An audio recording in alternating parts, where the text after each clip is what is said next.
Hello there, fellow NPCs, I'm Scythe, and today we're getting back into the house in Fata, Morgana, a Requiem for Innocence. And we are going through the gift, well, the one gift that interests me right now, is the backstage, where we're going to see a fourth wall breaking scenario featuring all of the characters, most likely. Yeah, all of the characters that were in Fata Morgana, in Requiem, that is. So yeah, with that said, let's go.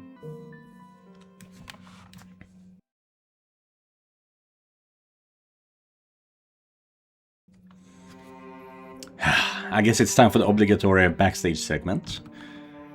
I'm not really in the mood right now, so let's make this quick. Off to see Michelle then. Whoa. Ceren. Woo! Yeah? What? Something has zoomed past me. Ceren, enter stage left! It's a good music though. Hey there, Morgs! Haven't seen you in forever. You're getting real big, huh? You must be getting pretty close to my age by now. But whoo boy, that's one mean looking get up. Something got you in a bad mood?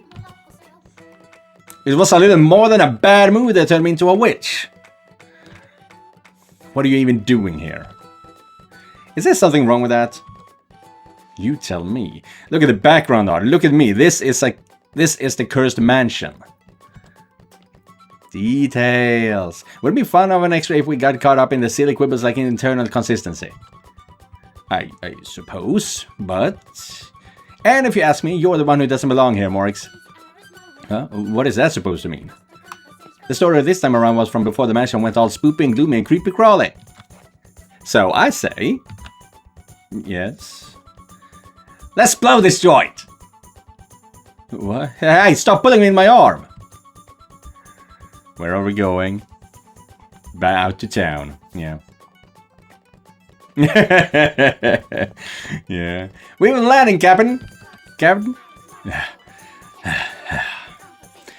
Why here? And why am I so young? Because this is the Morgs we all know and love. Changing what I look like doesn't change what I am. I'm not that foolish little girl anymore. I think it's an adorable combination. Mini cursing Morgs, I'll take a dozen. I'll have you know I'm not for sale. Ugh, it's impossible to keep my footing around you. Thanks, Morgs, I tried. That wasn't a compliment. I almost forgot. And there was one other thing I wanted to change, just for the extra. Huh? Change what? Scars go away, come again another day. Yeah, why are you so fucking white though? Oh, that's not nice. Huh? We all healed! Yeah, you can't just nurse and remind my scars away. Do you have any idea how much suffering they've caused me over the years? What's the big deal? If it hurts, isn't it better if it's gone? Plus, I was told anything goes, cause this is an extra. I've reached enlightenment. I'm just wasting my energy trying to fight you, it seems. That's the spirit! Embrace the extra and have fun! No one will ever be able to embrace the extra as much as you. Just because I surrendered doesn't mean I'm magically having fun. You're as hard-headed as ever, Morgs. Well, what can I do? Anyway, time to do some backstage stuff. Let's go talk to people. First up is the main character of a Requiem for Innocence, Jackie! Well, you're going alone. Oh, come on, at least give it a little thought. I've given it centuries of thought, thank you very much. Oh. And here I thought you liked Jackie, Morgs. I despise him. Weird. I remember the two of you being like two peas in a pod. There were a few incidents after you died, to put it lightly. So if you wish to speak with him, you can do so without me. I don't care how much you pull. I'm not going, and that's that. Fine. Thank you. I'll bring Jackie here then. By the power vested within me, I summon you, Jackie! Ah! What happened? What? Ceren and Morgana? You've gotten younger. And your face is healed. Hey there, Jackie. Whoa, what's with the duds? You look kind of like the Lord. That's wild. Because I am the Lord. Weird. My Lord was Francois, not you. Well, there were a few incidents after you died. That's what I said. To put it lightly. Huh. Well, either way, this is the backstage. I'd rather you be the Jackie I always knew. Boom. Excuse me? I cannot simply become someone else. And quit talking so stuff. It's giving the heebie-jeebies. The boy used to be... died many years ago. I'm no longer a foolish child with his head in the clouds. Jeez, you're both stubborn as mules, aren't you? I bet Morx is super uncomfortable with you in that outfit. So back you go! Fine.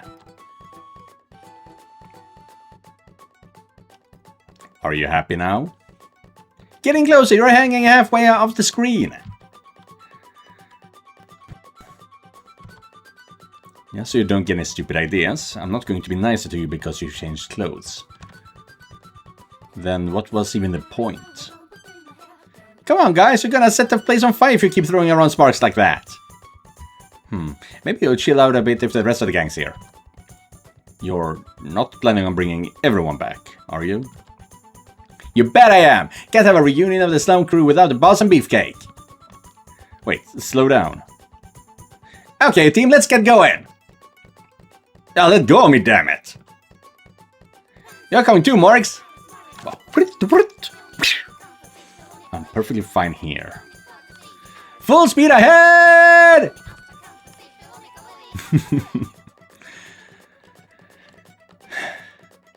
There, guys, it's been a hot minute.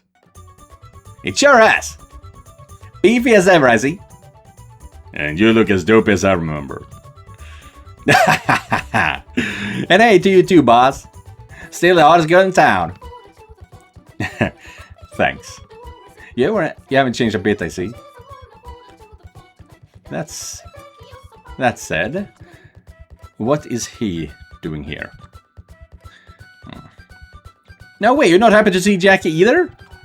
I thought you two were super duper close. You missed a few incidents after you died, girl. Apparently the whole world turned upside down when everyone's talking about it. Water under the bridge, everyone. Oh, really? This is behind the scenes section of whatever the hell that means. So let's have some fun with it, like good old times. I like the way you think, Beefcake. Hell yeah. May I say something? Go for it. You tried to assassinate me. If anything, you should be begging for forgiveness. Oh yeah, that did happen, huh? Yes, it happened, and because of it, I started seeing ghosts on and my console got killed and I just about lost my goddamn mind. What's done is done. Water under the bridge. You can't just erase years of agony with a few words. Beefcake had some beef with Jackie and ended up in roast beef. You're a genius. Was that all my suffering was? A punchline to a bad joke? Anyway, that's how you were doing things. Whoosh right under the bridge for you two, boss. Let's have fun. Don't think I'm going to be any nicer to him just because this is an extra. Morx was just saying the same thing. I only got a quick overview of what happened after I died. But I think you of all people could have given Jack a little more benefit of the doubt. What? What he really needed was someone who'd believe in him through thick and thin. Near the end, rather than just listening to Mel, was it? You should have given your old friend Jack a chance to explain. Did Ceren just say something sensible? Wait, how do you even know about Mel? I intercepted signals from the great beyond. Right, I forgot. Anything goes here. If we're only talking the Requiem in time frame, then yeah, maybe you could argue I didn't trust him as much as I could have. But we have a whole nother life under our belts you don't know anything about. I got 2 eras worth of hatred for this bastard. Ah, you mean the third door. Once again, how the hell do you know about that? The great beyond. She's far beyond any of our comprehension, at least. The point is, in that life, his family killed my family. That was just his family, though. Jackie didn't have anything to do with that, did he? He made me his damn maid. To take care of you, right? Jackie isn't a black-hearted villain. You don't have to tell me that. It's just too much I can't brush under the rug. That's sad. It's not every day we get the whole gang back together, so I was hoping we could make it into a nice reunion. I was super excited for this backstage event. Oh, fine. I'll act normal, but only until this is over. And you quit pouting over there like a little bitch. If I'm doing this, you're damn well going to do it too. Yeah, right. Sorry. I said quit it with the pouty shit. You didn't have any problem acting more spirited than the other similar extras, so why are you being such a downer this time? Don't you think that's asking a bit much after how Requiem ended? I'm pretty sure I was breaking character in the other ones anyway. But now I'm just normal young Jacopo. It sure was one hell of a heavy story, huh? I didn't expect it with everyone dead. It was hardly a surprise for those of us who knew how the main game ended. Everyone could have lived happily ever after, only that attack on the brothel didn't happen. So sad. But you orchestrated it! No kidding. Goddamn, if it wasn't for that. Hold on a second. You conveniently skipped over the important fact. That it was you who caused the attack in the first place! Well, I didn't do anything. You goddamn know you did! You were the Lord's mole! Oh, right, that. But I didn't think that was what would happen. I assumed those herbs were just a regular gift. I was just as surprised out of my pants as anyone. She's never had anything inside that head of hers. Anyway, like I said, whoosh under the bridge. The point right now is to have a fun little shot. The pile of crap you're trying to fit under that bridge is a bit too tall. But what do you want to talk about? This backstage thing is for screwing around, yeah? So I said let's have a drinking contest. I'm not sure I follow your train of logic. You never stop bitching, do you, kid? Jackie's about 80% bitch, after all.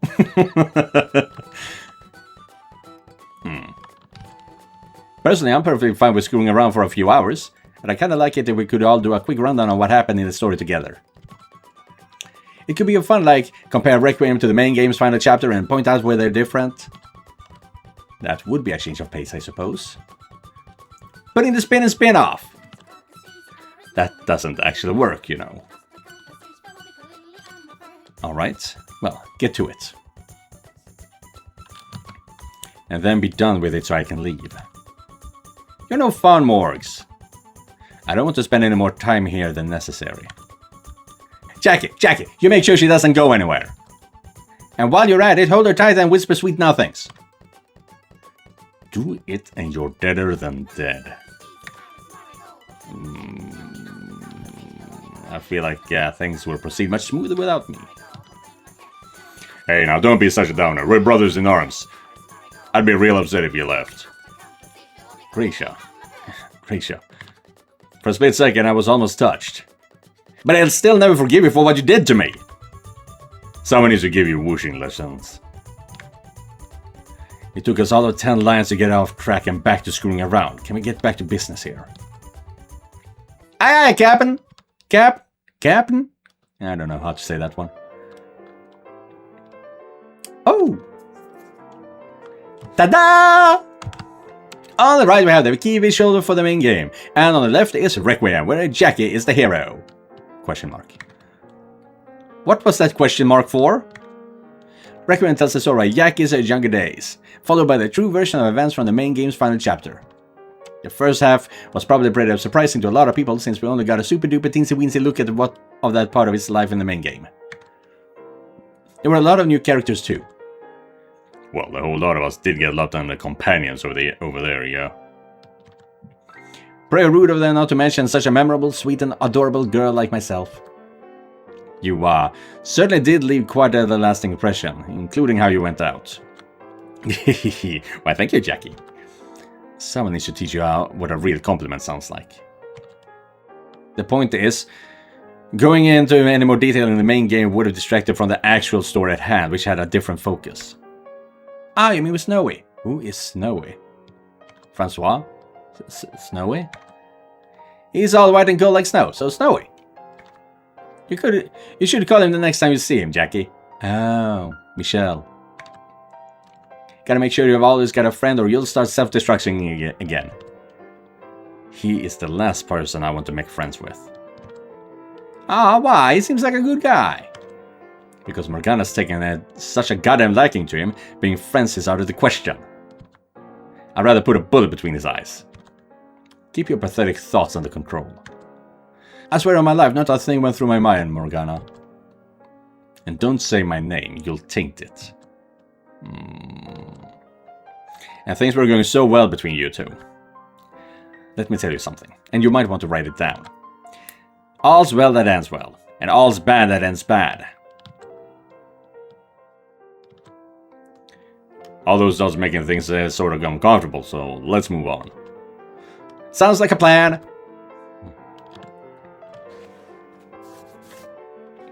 Okie dokie. Let's keep this train chugging. One of the real highlights of the first part is getting to see everyone so young and innocent and fumbling around. All the sweet human trauma, and a rare look at a somewhat reasonable version of Jackie. Excuse you? You can't say she's wrong, though. You went really far from the rails after you became the Lord and during the third door. Hell, you were pretty down to earth in your thoughts and that flashback in the third chapter too. So why is it you have to climb up on a fucking ivory tower any time you talk to anyone else? You're not such a hardy bitch normally. I'm just trying to make sure people don't look down on me. And you're going about it the entirely wrong way, bitch. Jack has generally been start out as a colossal dickweed, turns out that he's kinda soft-hearted, deep down, and wasn't always this bad character. But for Requiem, your character arc went in the opposite direction. Tell me something, Ceren. That description not how you really feel about me, is it? Everything in quotes is straight from the author. Well, that's good to hear, I think. Whatever, continue. Getting to see young Jackie growing up and making friends and doing all sorts of young people stuff is great, but you can't forget about the bits from Morg's perspective.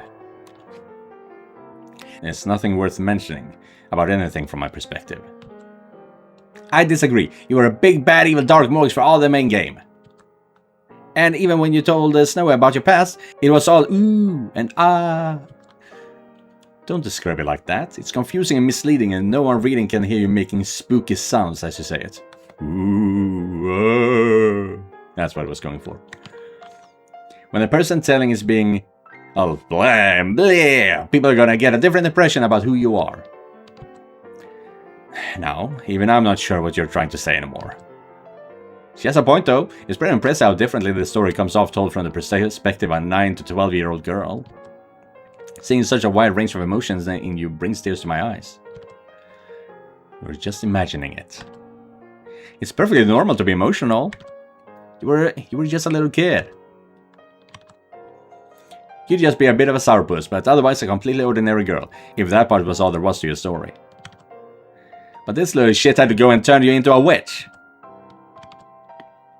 And then you went on to hold what? Like a 1,000-year grudge or something? Not totally sure what you're getting on about, but it sounds like you're getting the crap kicked out of you, kid. But don't worry, Razor's here to sweep into your rescue. So what do y'all do anyway?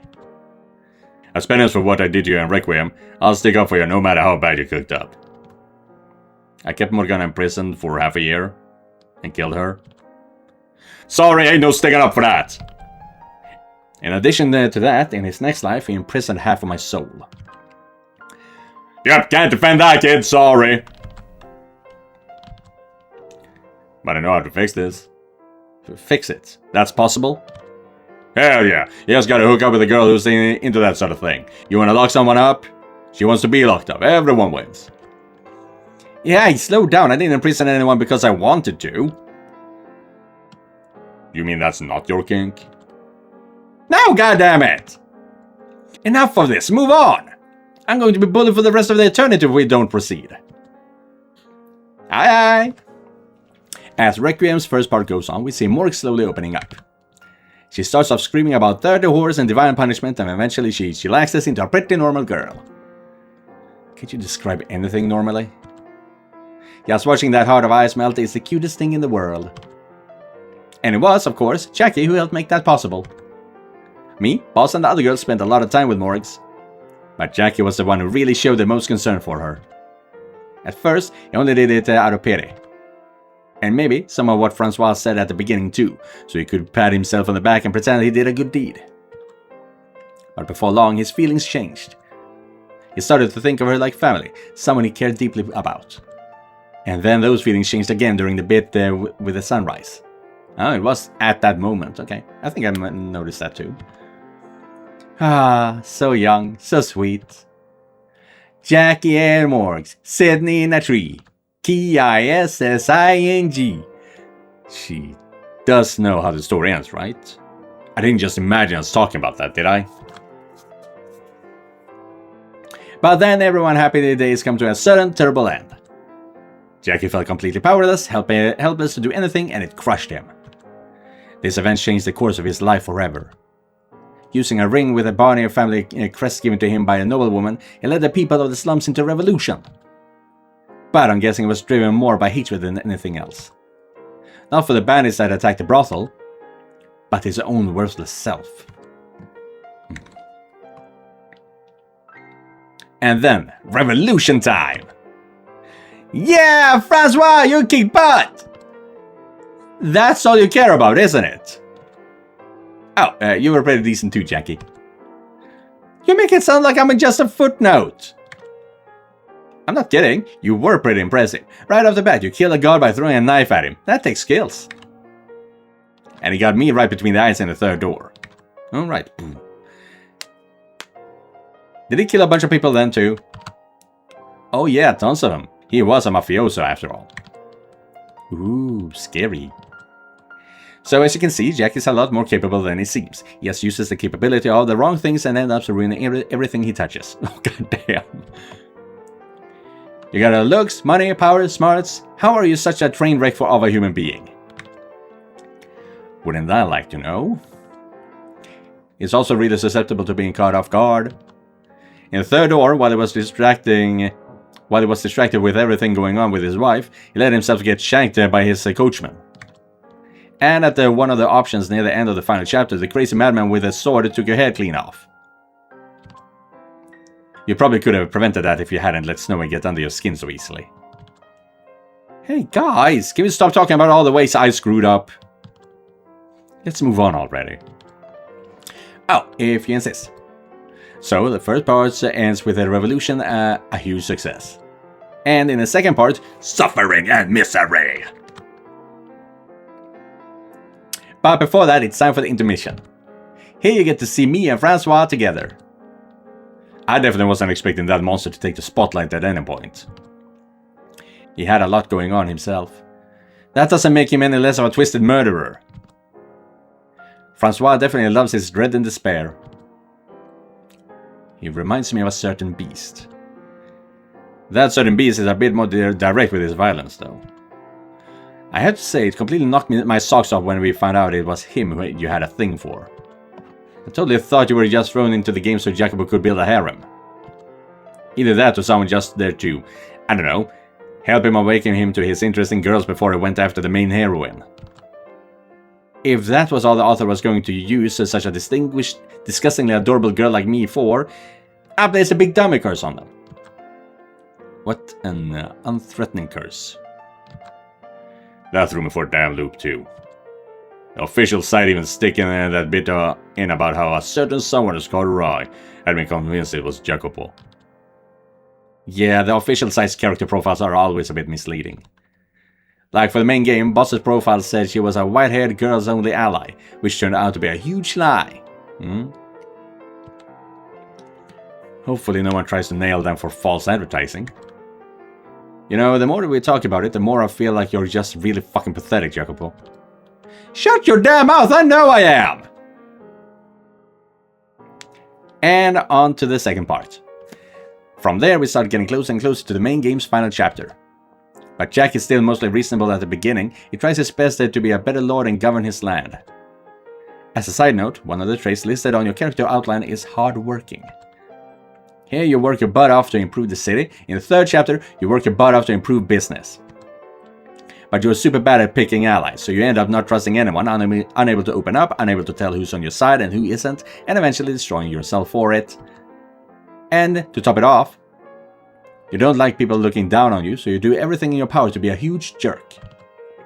Pathetic. I want to disappear. As it gets deeper and deeper into the politics of running a city, Jackie's perspective and priorities start changing. But what really pushes him over the edge is Beefcake's beef with him! Sorry for screwing things up for you, kid. Wipe that shit-eating grin off your face! And it's all downhill from there. What is it? There's frames where the slideshow is not working properly.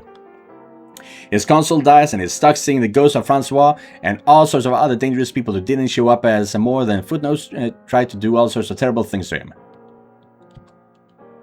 And before long, Jack is a broken mess. I feel much the same now. Oh, and for the record, Francois' ghost wasn't an actual ghost. It was Jackie's hallucination. Snowy had some ghost troubles in the main game too, but that was a real deal ghost. Well, yes, it was me. I would have much preferred to have Morgana tormenting me than Bonnie hovering around trying to undermine me and everything. Seriously, dude, keep your masochistic fantasies to yourself. Would everyone stop trying to read my goddamn mind? So little by little, the old Jackie disappeared and he turns into a bad guy. That's one of the most painful parts of his story, watching someone put in an honest, solid effort to improve things only to end up being corrupted. Like I was saying earlier, Jackie really needed someone he could trust in his life. It would have been nice if he could have found someone else after Old Lone died. Not Old Lone, Oldeon. It was based on Odin. Odeon. His name was Odilon, close. I know, it was a pun on old and lone. You can't just smash two words together and call it a pun. What you should have done is made me your counsel from the get-go. I would never have been able to get anything done, and it would only have enabled you to go after my head quicker. Have a little faith in me, kid. You were always really aggressively competitive with Jackie. If anyone, I think it should have been Boss as his console. That was my plan, and it's the whole reason I was learning to read. I had no idea. Never ended up being any use, of course. Except for writing a message to your future self. Boo! I think if you were going to see him, boss, you should have done so a lot sooner than you did. Excuse me? It would have been better if you crashed in and shouting, "What the hell are you doing, Jacopo?" the day he put the beefcake's head on a spike. You would have probably still been able to get through to him then. Of course, you're plenty of fault here too, Jackie. You need to learn to be more open. But that doesn't let you off for not dragging it out of him either, boss. I can't believe she got Maria with her back to the wall. You seem sharper than usual here in the backstage, Ceren. I thought you were supposed to be an airhead. I flipped on my super smart switch for the occasion. Super smart is clearly an exaggeration, but I can't deny you're much more clever than you were in Requiem. The author tweaked me a bit because we wouldn't get anywhere otherwise. I can see the fourth wall crumbling. Hasn't it always been my job to run these things anyway? Why did you end up with it this time? Because if you were in charge, you'd skip over all this and go straight to see Snowy. Proceed. Aye aye! So, once Jackie's gone off the rails, he starts getting cruel and merciless. He tears down farms and work slaves to death, and overall everyone kind of starts hating his guts. He did the same sort of shit in the third door too. Put a factory out of business and made a whole lot of fans for it. There's no such thing as a world where everyone can be happy. That may be true in general, but in your case you were just being a fucking shit to heal. Oh. And then we get to the big turning point. Him locking Morgana up in the tower. About that, Morgana, the only wishing I will be doing is sending your soul straight to hell. What? Your soul. Straight to hell. This is the one screw-up you really can't talk yourself out of. Though it's at least more understandable than how it was presented in the main game, I think. That was a super short version of it, so you didn't get to see much of how he had painted himself into a corner. But here, that was the focus. And then we switch over to Morgana's perspective. Probably the most important part of getting Morgana's perspective is the scene where she finally throws off her mask and reveals her true feelings. Yeah, that. I can't believe you felt so strongly. You didn't even hint at it when we were together. But then you just straight out said, "Will you stay with me?" That was a dream sequence, you oaf. What? I was a child and my mind was running wild. There was nothing to it. You can't just brush it all under the rug like that. It's too important of a moment. But I know the truth. You don't actually hate me. I don't completely revile the slave man. But I will always detest you, the Lord. Now, can you imagine my utter dismay upon learning the two were the same? I'm sorry. Man, you're just roasted from every direction for this backstage, Jackie. Considering how badly you screwed everyone over, it's not a surprise. So, back to the story. While she goes all sappy once, Morgana ends up hardening back up as she spends more time alone. This wasn't mentioned explicitly in the game, but apparently one of the old loansmen actually stopped by her little lakeside cottage once. What? But since Morgana didn't open the door for anyone who wasn't there for her leafy greens, she ended up chasing him off. I believe the exact phrasing was, and I quote, "I sent away anyone who wasn't here for medicine." That's what the line was there for. Exactly how many opportunities were missed? Things might have gone differently had she opened the door. Morgana makes her way to the Lord's Manor, where Jack is waiting. They have a heartwarming reunion, and then she becomes his consul and transforms the city into a theonomy. It becomes a new holy land for which a new wave of crusades begins. Oy. Exciting stuff! You realize the crusades began almost a century after we all died, right? Ooh! We have an actual date here! Cool. Anyway, I would have made her into my consul if I had found her. If anything, my bride. I will murder you with my own two hands! For the love of God, stop reading my mind! While she is all holed up, a flaxen-haired young man pays Morgana a visit. The boy formerly known as Mel. What's he known as now? The boy formerly known as Mel managed to get through Morgana's shell briefly, the reason for which is a lot clearer in Requiem. But of everyone and everything from her old life, it was a slave man she could ultimately never forget. I did forget his name and what it looked like though. Maybe things could have turned out differently if you hadn't. Remembering you wouldn't have made you any less of a monster, thank you very much. And it was more like you locked that information away than actually forgot it. I'm betting you'd have remembered it just fine if you reunited in a better circumstances. You'd have... double apostrophe. But what a crazy bonkers reunion that turned out to be. Everyone who played that main game already knew about that though. The scene where Morgana confused Jackie for Francois is clearer here too, I think. Snowy did mention how Morgana wasn't quite in her right mind. But it packs a lot more punch actually seeing it from her perspective. Jackie cutting off her arm definitely messed her up pretty bad. That's the least fitting name yet. Could you please stop coming up with increasingly convoluted nicknames for people? Just call that infernal creature Bestia, like everyone else, and be done with it. Alright, Bestia it is.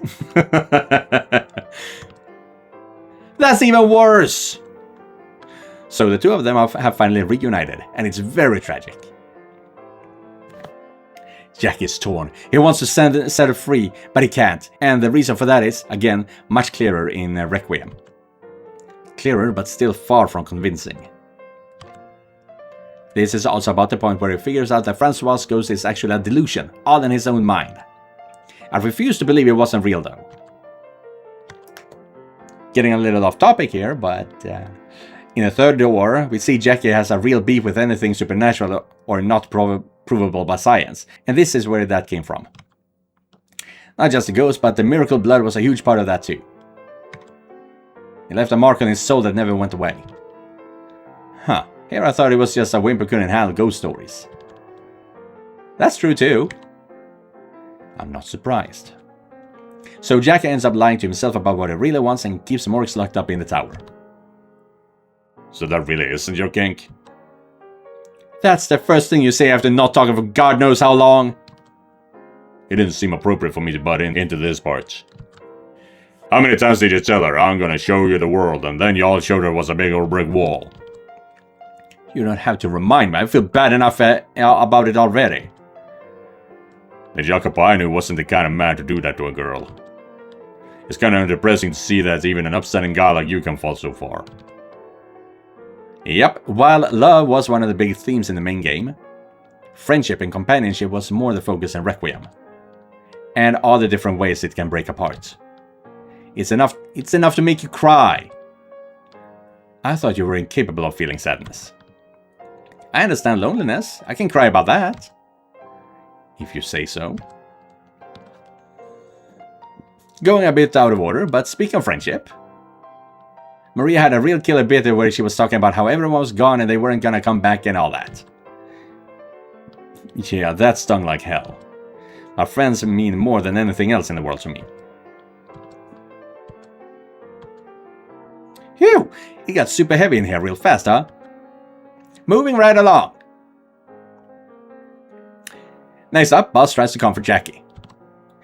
Here's where they start diverging from what was in the main game. What you see in Requiem, what's actually happened.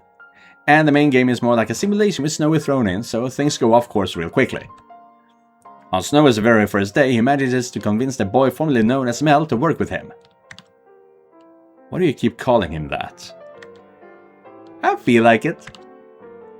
Now, because the boy formerly known as Mel switches teams that night, he and Ellie are on the mansion grounds. Boss comes to look around, sees the two strange shadows and decides to push it to the next day. And when she comes back, she bumps into Snowy. So in the main game, she never ends up meeting with Jackie. But in reality, Snowy wasn't there, so the boy formerly known as Mel isn't wandering around to get in Boss's way, so she's able to recon without any trouble.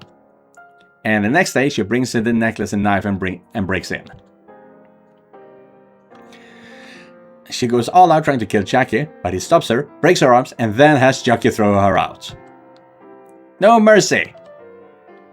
That was me showing mercy, you realize. Normally an attempt on the Lord's life would be punishable by death. I used the Harvest Festival as an excuse to stop him from killing her. Jackie was really raring for some blood. And the way he just asked, should I kill so-and-so, is hilarious. Not so funny to the so-and-sos he's salivating over. So when all that's happening, Jackie sees the necklace, he starts reminiscing about old times, and then he has a crazy idea. He decides to impersonate his old self, pretending to be the slave man who once saved her from the Lord, who he is now. And talk about super bonkers. I was completely out of my mind at that point, yes. Not even gonna try to talk yourself out of that one? How could I? In the main game, Jackie doesn't go up into the tower alone with Morgs, so he never gets a good look at her condition. It isn't until they go all up as a group that Snowy points out what a bad shape she's in. But in Requiem, he does go up alone, which is how he realizes. He confesses his true feelings, but Morgs is so broken it can't even get through to her soul. So she doesn't hear anything he says. Once Jackie finally comes to his senses, he's finally freed from his shackles. He's really sad it could only happen that way though. But with that off him, he starts treating the people around him a little nicer, like the old Jackie. But it was too little too late and Morgs dies. This leads to a big panic, which Jackie watches from the observation tower. And the rest goes the same in both games. As a side note, Snowy only really needed to get into Jackie's memories to flip the table on Morg's perception. But he kept those memories locked up so super tight, especially everything related to his younger days, that it wouldn't have worked if they had gone straight to him. Plus, Jackie's soul was crazed like a rabid dog, so he wouldn't have listened to Snowy from the beginning. And so, ignoring Jackie and the boy formerly known as Mel would have left their souls in pretty bad shape too. Which is why the main game had to go the way it did. We only got the abridged version of Jackie's past in the main game, but you should just think of it as more proof of how tight he kept it locked up. And while I'm at it, I'd like to elaborate a bit on the curse too. At his death in Requiem, Jackie realizes what he really wanted in life and feels super bad about how much he messed up. But then Morix is all, from now on, only money and power will be your friends, and puts a curse on his soul. Excuse me, I would rather die than use a tilde in my speech. Oh, whoop whoop, tilde. Which is why, even after figuring it out once, he ends up making the same mistakes and dies all sad and alone again. Kinda tragic, huh? Curse or not, he's still a fucking dick. It wasn't Morgana's curse that drove him to constantly insult and belittle his wife. But you did push me in that direction, as I recall. That's true. The third one started in a similar place to Jackie's fall into darkness as the Lord. And being a mafioso, he'd probably been worn down a whole bunch from all the betrayals and crazy mafia stuff that happened outside the story. There's only one way to fix this, I think. Make Jackie live a quiet life out in the sticks! And that's it for Ceren's Review Corner.